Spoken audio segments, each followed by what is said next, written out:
Medanta hospital के वरिष्ठ liver चिकित्सक और सर्जन डॉक्टर विवेक गुप्ता ने बताया कि बढ़ता प्रदूषण और अनियंत्रित दिनचर्या हमारे लिवर को खराब कर रही है। कुरकुरे और चिप्स के लुभावने विज्ञापन छोटे छोटे बच्चों को बीमार कर रहे हैं। पैकेज्ड फूड और पैकेट में मिलने वाले खाद्य पदार्थ बच्चों के लिवर को सबसे ज्यादा नुकसान पहुंचा रहे हैं। डॉक्टर विवेक के मुताबिक सब्जी और सलाद के फाइबर को खाने के साथ लेने से लीवर के साथ साथ शरीर की शुगर को भी नियंत्रित किया जा सकता है। जानकारों का मानना है कि शरीर को स्वस्थ रखने के लिए खानपान के पुराने तौर तरीकों पर लौटने में ही भलाई है। नमस्कार, मैं डॉक्टर विवेक गुप्ता हूँ। मैं मेदांता लखनऊ में लिवर और पित्त रोग का स्पेशलिस्ट हूँ और आज मैं कानपुर में अपनी ओपीडी करने आया हूँ। कानपुर में मैं हर महीने आता हूँ, दूसरे गुरुवार को ओपीडी करता हूँ। और आज की वार्ता का जो मुख्य उद्देश्य है वो लोगों को लिवर की बीमारियों के बारे में जागरूक करना है। लिवर की ऐसी बीमारियां जो कि अब काफ़ी बढ़ चुकी हैं और जिनको बहुत ही आसान तरीकों से कंट्रोल कर सकते हैं या उन बीमारियों के बुरे इफेक्ट को कम कर सकते हैं। यह जागरूक करना ही मेरा मुख्य उद्देश्य है। देखिए, मेन बीमारी लिवर की इस समय जो बढ़ रही है वो लाइफस्टाइल की वजह से, और सिंपली अपने लाइफस्टाइल को ठीक करके बीमारियों से काफ़ी हद तक बचा जा सकता है। तो लिवर की जो मेन बीमारियां, जैसे जो फैटी लिवर है, आज की डेट में फैटी लिवर बहुत बढ़ गया है और हेपेटाइटिस बहुत बढ़ गया है, सिरोसिस बहुत बढ़ गया है। तो कुछ सावधानियों से इन बीमारियों से बच सकते हैं। सबसे बड़ी सावधानी तो यह है कि अपने खान पान को ठीक करें। अत्यधिक फ्राइड खाना, अत्यधिक फैट खाना, या जिसको व्हाइट शुगर बोलते हैं, मैदा, अत्यधिक पास्ता, अत्यधिक नूडल्स, अत्यधिक पिज्ज़ा, इन सब चीज़ों से बचना चाहिए। शुगर जो है, अत्यधिक कोल्ड ड्रिंक्स पीना, बहुत हाई शुगरी कंटेंट लेना। तो हम लोग अपनी जो रोटी सब्जी और दाल हम लोग खाते थे उससे जितना दूर जाएंगे उतना ही प्रॉब्लम बढ़ेगी। तो हम लोग को वेजिटेबल्स और फाइबर खाना चाहिए, हेल्दी बैलेंस डाइट खानी चाहिए और व्यायाम करना चाहिए। व्यायाम हमारी ज़िंदगी से गायब हो रहा है। लोग ऑफिस में कंप्यूटर सामने घंटों घंटों बैठते हैं, तो 30 से 40 मिनट व्यायाम करें।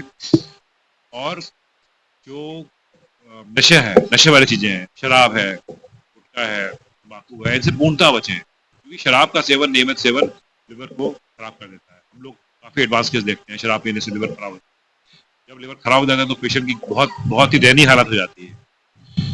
तो ये सिंपल तरीकों से काफ़ी हद तक लिवर की बीमारियां बच सकते हैं। हेपेटाइटिस बी, हेपेटाइटिस सी नाम की बीमारियां हैं, तो हेपेटाइटिस बी की वैक्सीन मौजूद है, हेपेटाइटिस सी की दवाइयाँ, कारगर दवाइयाँ मौजूद हैं। तो अगर ये बीमारी अगर डायग्नोस हो भी रही है तो इसका इलाज करके वो बीमारी ठीक हो जाती है। देखिए, अगर सूजन हो रही है बॉडी में, भूख नहीं लग रही है, पीलिया हो रहा है या पेट में पानी भर रहा है, इस तरह की अगर लक्षण आ रहे हैं तो आपको अपना लिवर चेक कराना है।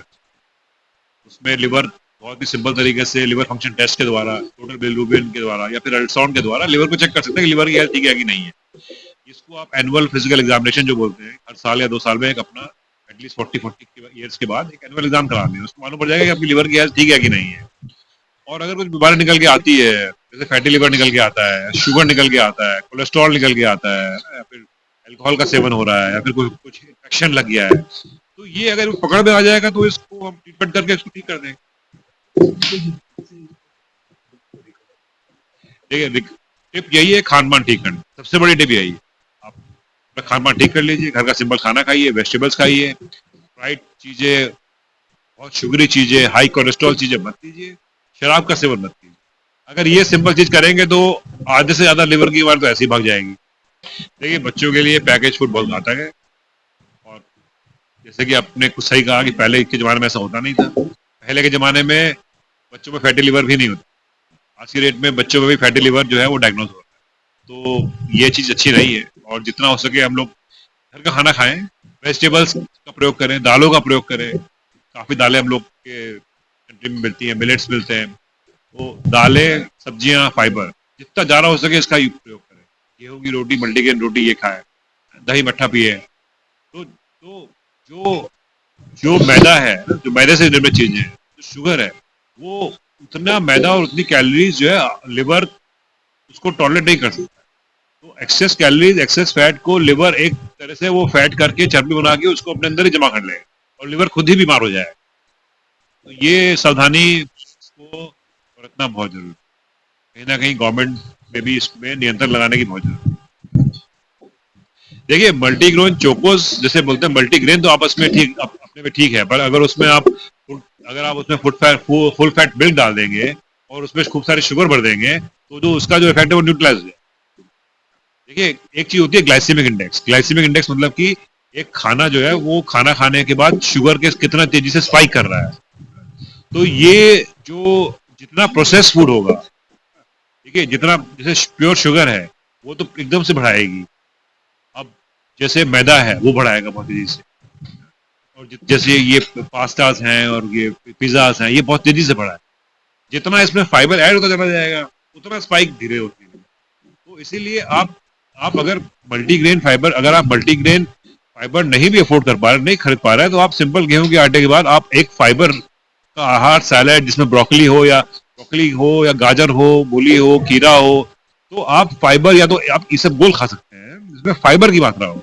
तो जब आप फाइबर को मिक्स कर देंगे तो वो आपका बैलेंस कर देगा, आपकी जो जो शुगर स्पाइक है उसको रिलीज, उसको कम कर देगा। खाली मल्टीग्रेन फाइबर से ही आटे से ऐसा होगा ऐसा नहीं है। आप नेचुरल फाइबर को फूड में इंक्लूड करके सेम इफेक्ट आपको मिल सकता है।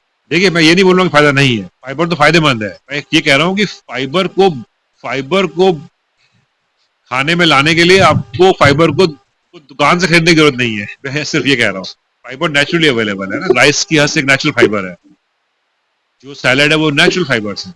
चना है ना, चने, दालें हैं, उसमें उसमें प्रोटीन के अलावा जो बाकी जो शेल उसकी जो है वो तो फाइबर ही है। तो जब हम वेजिटेबल्स खा रहे हैं तो फाइबर तो हम खा ही रहे हैं। बात संतुलन की है। बात यह है कि हम अपने कार्बोहाइड्रेट और फैट और प्रोटीन और विटामिन और फाइबर को एक संतुलित मात्रा में लें, असंतुलित मात्रा में मत लें। ये ना लें कि खाली कार्बोहाइड्रेट खा रहे हैं, वो भी रिफाइंड कार्बोहाइड्रेट खा रहे हैं, और फाइबर नहीं ले रहे हैं, तो डिसबैलेंस पैदा हो जाए। देखिए, कानपुर में मैं हर महीने के दूसरे गुरुवार को उपलब्ध हूँ मेडी हेल्थ हॉस्पिटल में, सर्वोदय नगर में, डॉक्टर विकास सिंगर का हॉस्पिटल है। वहाँ मैं 5-6 महीने से आ रहा हूँ और रेगुलर पेशेंट देख रहा हूँ। तो लिवर संबंधी या पेट संबंधी कोई भी बात से परामर्श कर सकते हैं।